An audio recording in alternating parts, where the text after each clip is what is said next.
Selamat pagi dan salam sejahtera untuk kita semua. Ketemu lagi dengan Bapak Francisco Tamba Eskom pada mata pelajaran simulasi dan komunikasi digital. Ini adalah pertemuan ketiga kita dalam simulasi dan komunikasi digital. Sebelum materi Bapak sampaikan, Bapak harapkan semua anak didik kami dalam keadaan sehat, semangat, ya, walaupun kita masih dalam keadaan pembelajaran jarak jauh, ya.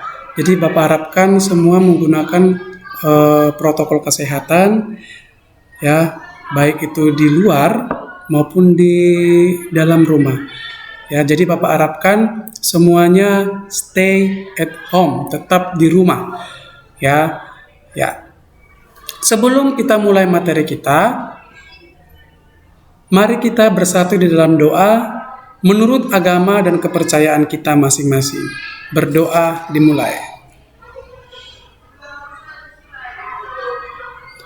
Berdoa selesai. Ya. Baik, kita masuk ke materi kita, yaitu bab 3, format dokumen pengolahan kata pada simulasi dan komunikasi digital. Ya, adapun tujuan dari pembelajaran kita hari ini adalah supaya anak didik kami dapat membedakan jenis-jenis paragraf. Ya, lalu yang kedua itu anak didik kami dapat membuat contoh paragraf dengan terampil. Ya, jelas ya. Jadi kamu harus membedakan jenis-jenis paragraf. Lalu yang kedua adalah kamu harus mampu membedakan, membuat contoh paragraf yang terampil, yang bagus. Ya, oke. Sebelum ke sana, mungkin di sini ada gambar. Mungkin bagi kamu tidak asing lagi ya. Ini adalah gambar dari Microsoft Word yang ada pada komputer maupun di laptop. Mungkin ini tidak asing lagi. Itu adalah tombol-tombolnya, itu ada aksesnya. Tapi sebelum kita ke sini, kita harus tahu dulu paragraf yang kita maksud. Ya. Pernahkah kamu membaca suatu paragraf? Paragraf apa yang kamu baca? Paragraf merupakan bagian dari sebuah karangan yang terdiri dari beberapa kalimat dengan pikiran utama sebagai pusatnya dan juga pikiran penjelasan sebagai pendukungnya. Lalu di sini adalah Microsoft Word. Microsoft Word adalah aplikasi pengolahan kata yang sangat populer pada saat ini. Microsoft Word dapat membedakan kerja manusia dalam melakukan pengetikan surat maupun dokumen lain. Ya, jadi sebelum kita masuk ke Microsoft Word, lebih lanjutnya kita harus mengetahui paragraf-paragraf, karena di dalam Microsoft Word kita harus tahu paragraf apa yang akan kita buat. Ya, oke. Jadi ini adalah 4 macam dari contoh dari paragraf, yaitu ada paragraf deskriptif, argumentatif, naratif, dan persuasif. Ya, pasti kamu sering mendengar istilah paragraf deskriptif, argumentatif, naratif, dan persuasif dalam pembelajaran bahasa Indonesia, ya kan? Dalam Kamus Besar Bahasa Indonesia, paragraf adalah bagian bab dalam suatu karangan atau yang biasanya mengandung satu ide pokok dan penulisannya dimulai dengan barisan baru. Ya, oke. Yang pertama, kita jelaskan apa itu definisi paragraf deskriptif. Ya, apa itu yang dimaksud dengan paragraf deskriptif?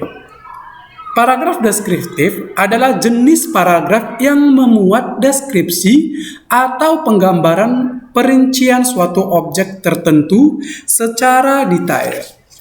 Ya, contohnya, rumahku dicat putih di bagian luar dan ruang tamu terdapat 2 kamar. Satu kamar ada di samping ruang tamu dan kamar kedua ada di belakang dekat ruang keluarga yang sekaligus menjadi ruang makan dan dapur. Nah, dalam paragraf ini seorang penulis akan mencoba memberikan pendekatan pada pembaca untuk menggambarkan sifat dan karakter sebuah objek. Ciri-cirinya, Paragraf deskriptif itu ialah yang pertama, menggambarkan suatu penggambaran tersebut dilakukan sejelas-jelasnya dengan melibatkan kesan indera. Lalu yang ketiga, membuat pembaca atau mendengar merasakan sendiri atau mengalami sendiri. Di dalam ciri-ciri, kita masuk ke langkah-langkah penyusunan paragraf deskriptif, yaitu yang pertama, kita harus menentukan dulu objek atau tema yang akan dideskripsikan.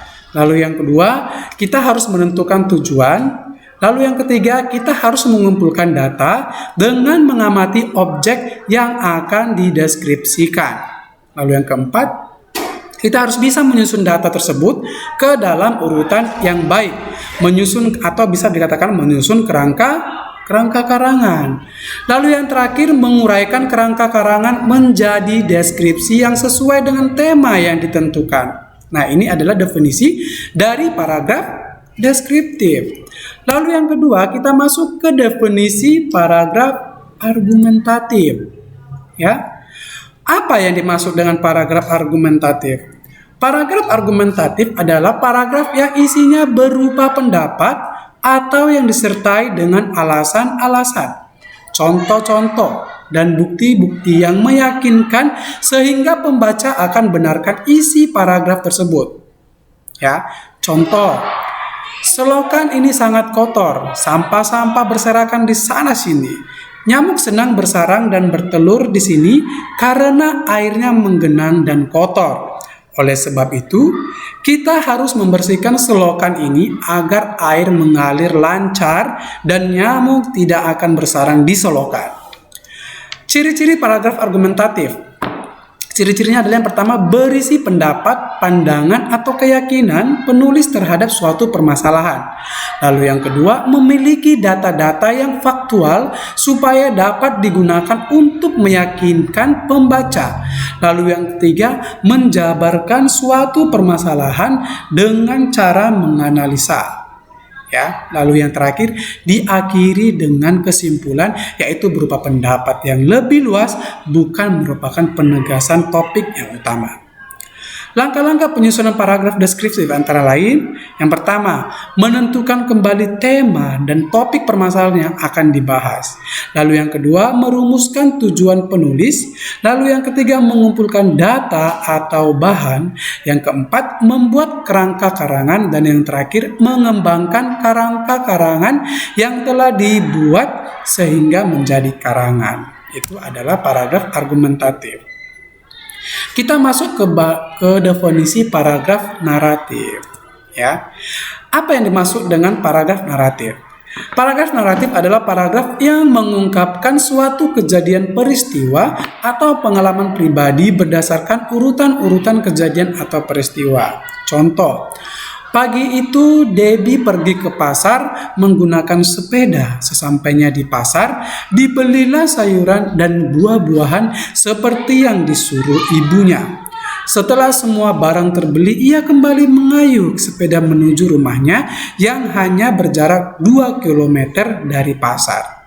Nah, ciri-ciri paragraf argumen dari contoh-contoh ini, kita mempunyai ciri-ciri dari paragraf argumentatif itu antara lain yang pertama berdasarkan unsur perbuatan, dan yang kedua berdasarkan unsur waktu. Yang ketiga adanya sudut pandang penulis, dan yang keempat berdasarkan unsur tokoh yang digambarkan dengan memiliki karakter atau perwatakan yang jelas. Dan yang terakhir berdasarkan latar tempat, waktu, dan suasana. Lalu langkah-langkah penyusun paragraf deskriptif. Yang pertama, menentukan tema yang akan dijadikan inti cerita. Dan yang kedua, menentukan pelaku atau tokoh. Dan yang ketiga, menyusun alur bagian-bagian cerita secara urut. Yang keempat, merangkai menjadi suatu cerita yang padu berdasarkan urutan tempat, ruang, dan waktu. Dan yang kelima, menyusun kerangka karangan. Dan yang terakhir itu mengembangkan kerangka karangan menjadi karangan yang utuh. Selanjutnya adalah paragraf persuasif. Paragraf persuasif merupakan paragraf yang isinya berupa ajakan atau mengikuti apa yang penulis ungkapkan di dalam paragraf. Kata yang banyak ditemukan dalam paragraf persuasif adalah antara lain kata-kata yang bersifat mengajak seperti ayo, mari, dan lakukan. Contohnya, pendidikan hal yang paling penting di dalam hidup ini, baik pendidikan formal atau informal. Pendidikan juga dapat mengarahkan kita ke kehidupan yang lebih baik. Pendidikan dapat kita raih dengan belajar yang giat baik di sekolah. Ya. Oke, baik untuk anak didik kami. Mungkin sampai di sini pertemuan ketiga kita pada hari ini. Bapak harapkan semua penjelasan yang Bapak sampaikan tadi, Bapak harapkan semua dicatat, bila perlu diringkas, dan lebih baik anak didik kami itu mencari referensi-referensi dari buku-buku lain, boleh dari internet maupun dari buku penerbit lain, ya. Jadi nanti silakan diringkas dan silakan dicari lagi lebih dalam lagi tentang pertemuan kita hari ini, ya. Jadi untuk hari ini cukup sampai di sini.